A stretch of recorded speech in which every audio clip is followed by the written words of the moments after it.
آپ صلی اللہ علیہ وآلہ وسلم کی وفات سے پہلے انہوں نے صحابہ کو بہت ساری باتوں کا بتا دیا تھا کہ ان کے جانے کے بعد دنیا میں کیا کیا ہونے والا ہے۔ ایک دن حضرت عمر رضی اللہ تعالی عنہ باقی صحابہ کے ساتھ آپ صلی اللہ علیہ وسلم کے پاس بیٹھے ہوئے تھے۔ اچانک ایک بہت ہی روبدار اور بہت ہی خوبصورت آدمی مسجد میں داخل ہوا۔ ان کے کپڑے بالکل وائٹ اور بال بالکل بلیک تھے۔ اس دن سے پہلے اس کو مدینہ میں کسی نے نہیں دیکھا تھا، مطلب وہ مدینہ کے رہنے والے نہیں تھے، اور ان کے کپڑوں اور بالوں کو دیکھ کر بالکل ایسا نہیں لگ رہا تھا کہ وہ کہیں دور سے ٹریول کر کے آئے ہیں۔ مسجد میں بیٹھے سارے صحابہ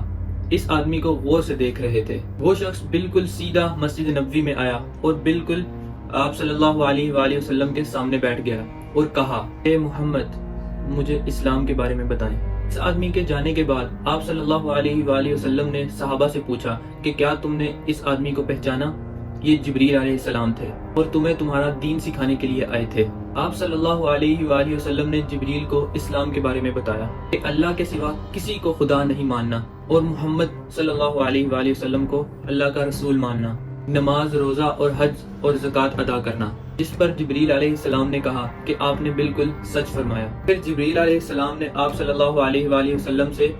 ایمان کے بارے میں پوچھا۔ آپ صلی اللہ علیہ وآلہ وسلم نے فرمایا کہ اللہ کو ماننا، اس کے اینجلز، فرشتوں کو ماننا، اس کی کتابوں کو ماننا اور اس کے پیغمبروں کو ماننا، آخرت کو ماننا اور تقدیر کو ماننا۔ اس پر جبریل علیہ السلام نے پھر کہا کہ آپ نے بالکل سچ فرمایا۔ جبریل علیہ السلام نے آپ صلی اللہ علیہ وآلہ وسلم سے احسان کے بارے میں بھی پوچھا، اور پھر جبریل علیہ السلام نے آپ صلی اللہ علیہ وآلہ وسلم سے پوچھا کہ قیامت کب آئے گی، جس پر آپ صلی اللہ علیہ وآلہ وسلم نے جواب دیا کہ جتنا آپ کو پتا ہے قیامت کے بارے میں اتنا ہی مجھے پتا ہے، مطلب قیامت کے دن کا اللہ کے سوا کسی کو بھی علم نہیں ہے۔ جبریل علیہ السلام نے یہ سن کر کہا کہ مجھے اس دن کے بارے میں کوئی نشانیاں بتائیں۔ اب تک اس ڈسکشن میں جتنی بھی باتیں ہوئی ان باتوں کو آپ صلی اللہ علیہ وآلہ وسلم پہلے ہی بتا چکے تھے۔ یہ واقعہ آپ صلی اللہ علیہ وآلہ وسلم کی وفات سے کچھ ہی عرصہ پہلے ہوا تھا، جب تقریباً سارا قرآن نازل ہو چکا تھا، لیکن اس کے بعد جب آپ صلی اللہ علیہ وآلہ وسلم نے قیامت کی نشانیاں بتائی،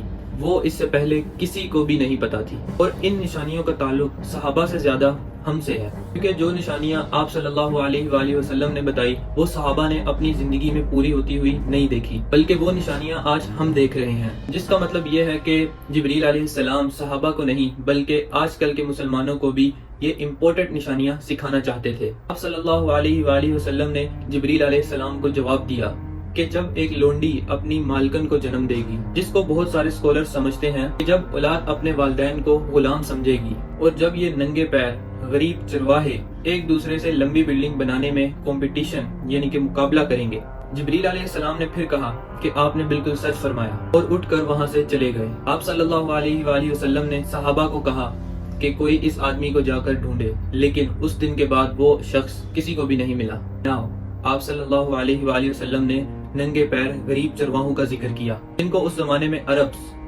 پیڈوئنز، بدو کہا کرتے تھے، جو عرب کے باقی قبیلوں سے ہمیشہ دور رہتے تھے اور کبھی بھی ایک جگہ پر نہیں رہتے تھے، بلکہ اپنے جانوروں کے ساتھ ہمیشہ سفر کرتے رہتے تھے، مطلب ایک خانہ بدوش زندگی گزارتے تھے۔ یہ اس لیے بہت عجیب بات تھی کیونکہ بدو پورے عرب میں سب سے غریب قبیلوں میں سے تھے۔ صرف اس زمانے میں نہیں بلکہ اس حدیث کے 1000 سال بعد بھی یہ بدو عرب کے بالکل غریب قبیلوں میں سے تھے۔ اس لیے صحابہ حیران تھے کہ ہماری سوسائٹی کے سب سے غریب لوگ کس طرح آپس میں بلڈنگز بنانے میں کمپٹیشن کریں گے۔ آپ صلی اللہ علیہ وآلہ وسلم کے بعد خلافت راشدہ ہر طرف پھیلنے کے بعد دنیا کی سب سے بڑی سپر پاور بن گئی۔ صرف مسلمانوں میں نہیں بلکہ یہ اس وقت تک انسانوں کی تاریخ کی سب سے بڑی امپائر ہے، جو الیگزینڈر دا گریٹ اور رومن امپائر کے جولیس سیزر کے امپائر سے بھی بہت زیادہ بڑی تھی۔ اس کا فائدہ اٹھاتے ہوئے یہ پیڈوئنز پوری دنیا میں پھیل گئے، لیکن پھر بھی ان کی سب سے بڑی پاپولیشن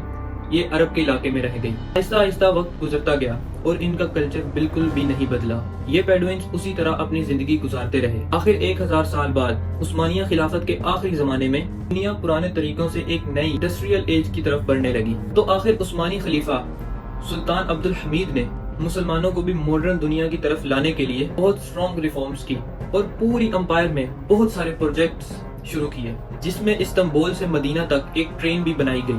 لیکن اس ٹرین کے راستے میں ایک بہت بڑی رکاوٹ تھی، یہی پیڈوئنز۔ کیونکہ انہی پیڈوئنس نے اس سے بہت سال پہلے 1757 میں بہت سارے حاجیوں کو شہید کیا تھا، جن کی تعداد 20,000 تھی، جس کے بعد عثمانیہ سلطنت ان کے کلچر کو چینج کرنے لگی اور انہیں خانہ بدوش نارمیٹک زندگی سے ایک پرماننٹ علاقے میں سیٹل کرنے کی کوشش کی۔ لیکن پیڈوئنس قبیلے عثمانیہ سلطنت کے ان ریفارم سے بالکل بھی خوش نہیں تھے، اور آخر سعودی عرب کے پہلے بادشاہ ابن سعود نے پیڈوئنس کو یونائٹ کر کے اوٹومن امپائر کے خلاف ایک فوج بنائی اور پھر برطانیہ کی مدد سے ان پورے علاقوں کو فتح کر لیا، جسے آج ہم سعودی عربیہ کہتے ہیں۔ اور کچھ سالوں بعد ان علاقوں میں سے تیل ڈسکور ہونے کے بعد یہی پیڈوئنس، جن کی اس سے پہلے کوئی اوقات نہیں تھی، اب دنیا کے سب سے رچ اور مالدار لوگوں میں سے ایک ہیں۔ لیکن تیل ڈسکور ہونے کے بعد ان سب کو پتہ چلا کہ یہ آئل ہمیشہ کے لیے نہیں رہنے والا، بلکہ ایک دن بہت جلد یہ ختم ہو جائے گا، جس کے ساتھ ان کی ساری لگژریز بھی ختم ہو جائیں گی۔ تو سب سے پہلے دبئی کے بادشاہ شیخ محمد بن راشد، جو ایک پیڈوئنس بدو قبیلے سے ہیں، جنہوں نے خلیج ٹائم کے انٹرویو میں خود یہ کہا ہے کہ انہیں پیڈوئنس قبیلے سے ہونے پر فخر ہے، انہوں نے دبئی کو آئل سے نکال کر ٹورزم اور بزنس کی طرف لایا، اور بہت تیزی سے کچھ ہی سالوں میں دبئی دنیا کی بیسٹ سٹیز میں شامل ہو گیا۔ اور پھر کچھ سال بعد دنیا کی سب سے لمبی بلڈنگ برج الخلیفہ دبئی میں بنائی گئی۔ یہ اب تک انسانوں کی بنائی ہوئی سب سے بڑی بلڈنگ تھی۔ اس سے پہلے ایک زمانے میں، آج سے 4500 سال پہلے، ایجپٹ میں بنائے ہوئے فرعونوں کے pyramids, specifically the pyramids of Giza, انسانوں کی بنائی ہوئی سب سے بڑی بلڈنگ، اور دنیا کی سب سے بڑی بلڈنگ ہونے کا یہ ٹائٹل اس پیرامڈز کے پاس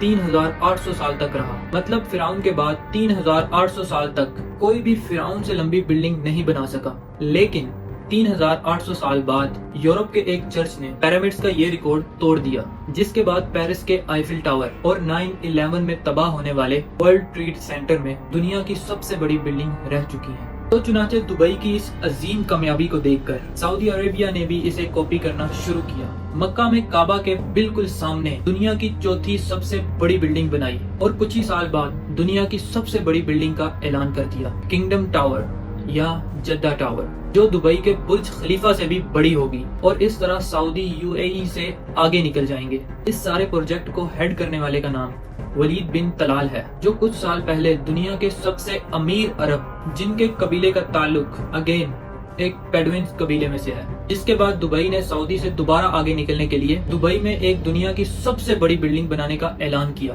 جو ان دونوں برج خلیفہ اور جدہ ٹاور سے بھی بڑی ہوگی۔ اور آج کل ہر کچھ عرصے بعد بہت تیزی سے عرب میں ایسی لمبی بلڈنگز کے پروجیکٹ کا اعلان ہوا ہے۔ ایون عرب کنٹری ایک دوسرے کو یہ تک نہیں بتا رہی کہ ان کے اگلے پروجیکٹ کی ہائٹ کیا ہوگی، کیونکہ پھر باقی عرب کنٹری ان سے آگے نکلنے کے لیے اس سے بھی بڑی بلڈنگ کا اعلان کر دیں گی، اور اس طرح لمبی بلڈنگز بنانے کا ایک بہت سخت کمپٹیشن ان سارے عرب ممالک میں سٹارٹ ہو چکا ہے، جن میں آلموسٹ سارے پروجیکٹس کے پیچھے ایسے لوگ ہیں جن کا کوئی نہ کوئی تعلق انہی پیڈوئنس یعنی کہ بدو قبیلے میں سے ہے۔ اور آج یہ جو کچھ بھی ہو رہا ہے، اس کا آپ صلی اللہ علیہ وآلہ وسلم نے آج سے 1400 سال پہلے جبریل علیہ السلام اور صحابہ کرام کو بتا دیا تھا کہ ایک دن یہ پیڈوئنس، جو آج ننگے پیر اور بہت ہی غریب شیپرڈز، چرواہے، وہ ایک دوسرے سے لمبی بلڈنگز بنانے میں کمپٹیشن کریں گے۔ اور یہ قیامت کی اتنی امپورٹنٹ نشانی ہے کہ جبریل علیہ السلام خود مسلمانوں کو یہ سکھانے آئے تھے، اور آج رسول اللہ صلی اللہ علیہ وآلہ وسلم